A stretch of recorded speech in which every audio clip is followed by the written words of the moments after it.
परिचय। आप एक सड़क पर टहल रहे हैं। सड़क पर वाहन गुजर रहे हैं जो गुजरते वक्त धुआं छोड़ते हैं। आपको अचानक लगता है कि श्वास लेना कठिन है। ऐसा क्यों? आइए इसका कारण जानें।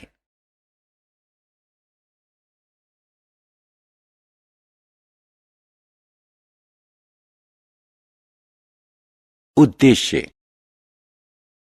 इस पाठ के अंत में आप निम्न करने में सक्षम हो जाएंगे: वायुमंडल का वर्णन करना, जल और मृदा में वायु की उपस्थिति का प्रदर्शन करना, वायु प्रदूषण की व्याख्या एवं इसके कारणों और प्रभावों का वर्णन करना।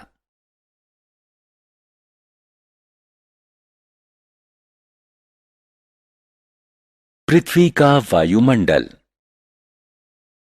हमारी पृथ्वी चारों तरफ से गैसों की चादर से ढकी हुई है, जिसे वायुमंडल कहा जाता है। इस वायुमंडल में कुछ दूसरी गैसों के साथ नाइट्रोजन, ऑक्सीजन, हाइड्रोजन और कार्बन डाइऑक्साइड शामिल हैं। वायुमंडल हमें सूर्य से आने वाली कुछ हानिकारक किरणों से बचाता है। पृथ्वी पर जीवन को बनाए रखने के लिए वायुमंडल इसके ताप को संचालित करने में महत्वपूर्ण भूमिका निभाता है। रोचक तथ्य।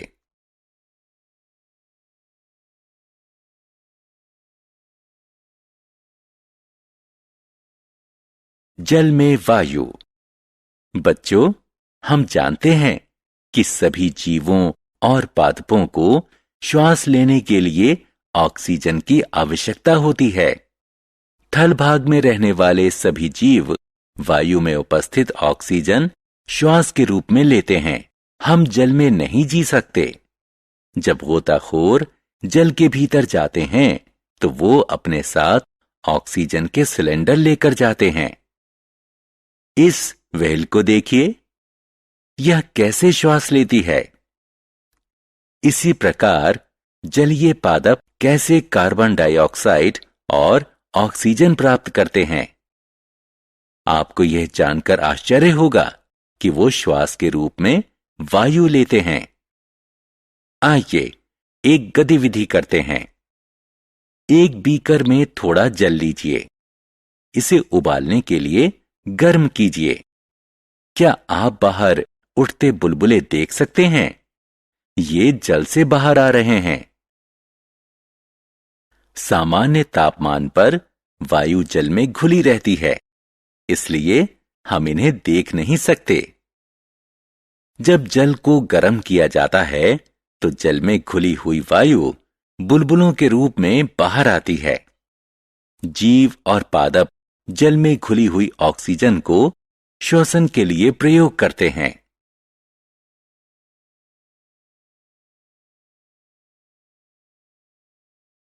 मृदा में वायु। मृदा में रहने वाले जीव किस तरह ऑक्सीजन प्राप्त करते हैं, इसे जानने के लिए एक कटोरे में थोड़ी मृदा लीजिए और उसमें जल डालिए। आपने क्या देखा? आप देख सकते हैं कि मृदा से वायु के बुलबुले बाहर आ रहे हैं। जब मृदा में जल मिलाया जाता है तो यह मृदा में उपस्थित वायु को जल से स्थानांतरित करता है। मृदा में उपस्थित वायु बुलबुले के रूप में बाहर आती है। मृदा में बिलों और सुराखों में रहने वाले जीव मृदा में उपस्थित वायु को श्वास के रूप में ग्रहण करते हैं। वर्षा ऋतु में इन दरारों और सुराखों में जल भर जाने के कारण इन जीवों को श्वास लेने के लिए बाहर आना पड़ता है।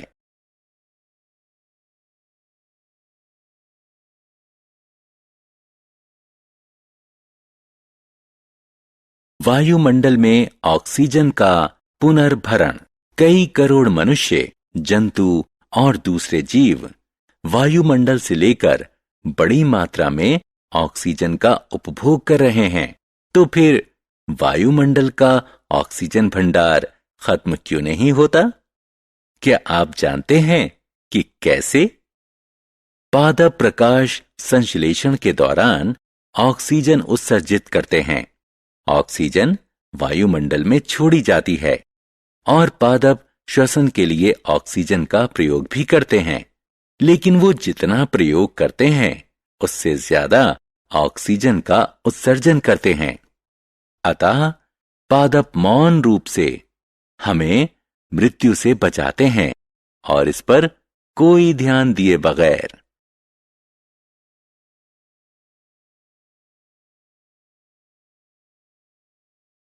क्या होगा यदि पुनर्भरण वांछित स्तर तक ना हो?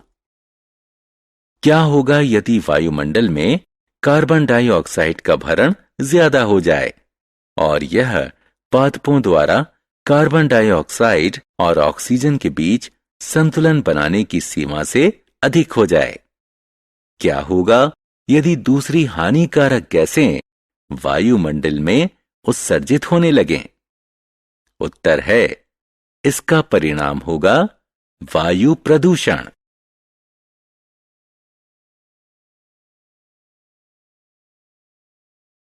वायु प्रदूषण, इसके कारण और प्रभाव। कार, स्कूटर, वातानुकूलक, रेफ्रिजरेटर और दूसरी चीजें हानिकारक गैसें उत्सर्जित करती हैं और वायु को प्रदूषित करती हैं। कोयले के जलने के कारण भी अत्यधिक मात्रा में उत्सर्जित होने वाली कार्बन डाइऑक्साइड से वायु प्रदूषित होती है। जो पदार्थ वायु को प्रदूषित करते हैं उन्हें प्रदूषक कहते हैं।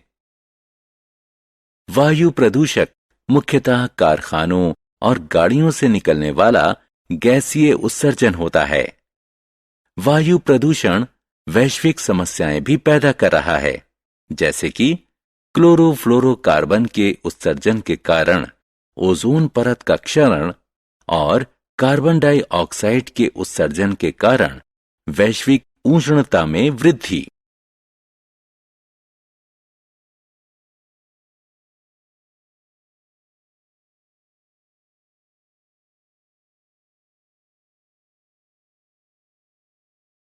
वायु प्रदूषण की रोकथाम। वायु प्रदूषण पर कुछ साधारण उपायों से रोकथाम लगाई जा सकती है। निजी वाहन के बजाय सार्वजनिक वाहन का प्रयोग करें। दैनिक जीवन में लकड़ी का प्रयोग ना करें। अपने आसपास ज्यादा वृक्ष लगाएं। वातानुकूलक जैसे साधनों को दूसरों के संग साझा करें। सूखी पत्तियों और दूसरे सड़नशील अपशिष्ट पदार्थों को जलाने के बजाय उनसे खाद बनाएं। परफ्यूम और डिओड्रेंट का प्रयोग कम करें।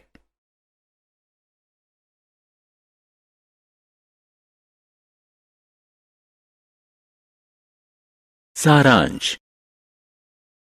आइए हमने जो कुछ सीखा है उसे संक्षेप में दोहराएं।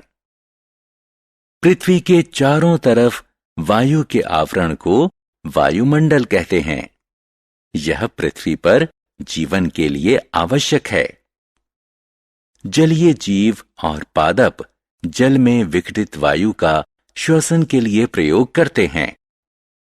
मृदा में रहने वाले जीव मृदा में उपस्थित वायु का श्वसन के लिए प्रयोग करते हैं। हानिकारक गैसों और वस्तुओं के कारण वायुमंडल को होने वाले संदूषण को वायु प्रदूषण कहते हैं। वायु प्रदूषण को साधारण उपायों की सहायता से कम किया जा सकता है।